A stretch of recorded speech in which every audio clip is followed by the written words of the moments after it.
There will be some critical cases with systemic diseases or something. You are going to collect only 2 to 3 eggs. Yes. Yeah. In those cases, all those 3 eggs might arrest in the day 3.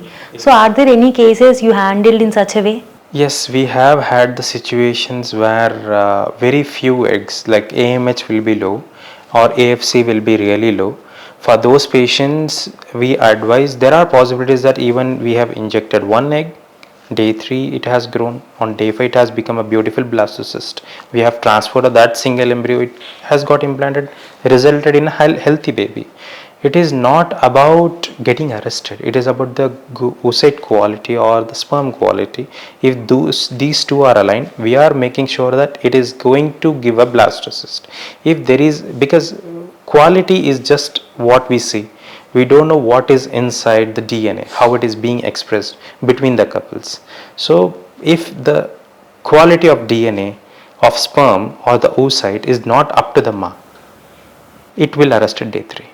So if it is progressing from day 3 to day 5, very few, consider we have got only one embryos on day 5.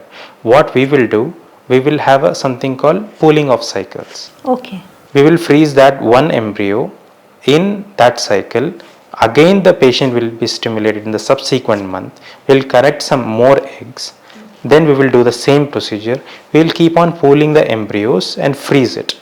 So once this process is done, the HRT cycle will start. We will take the best out of those embryos which we have frozen by having the cycle pooling.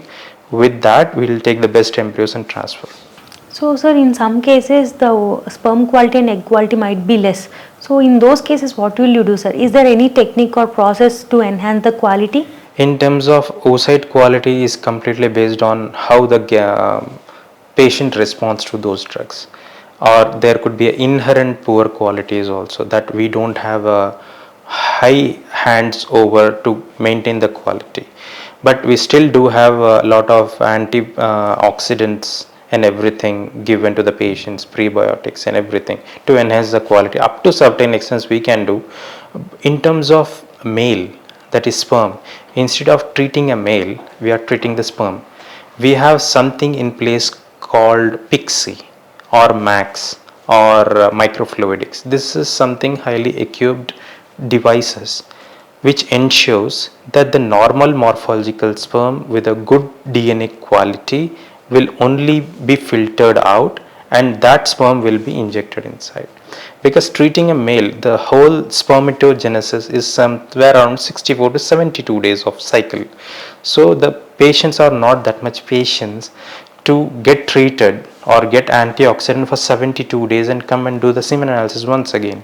So instead of treating the patient for such a long time, what we are doing is some patients are really good in terms of getting treated themselves to check once again after 3 months or 4 months by having all the prescribed tablets and everything, but not all patients are the same.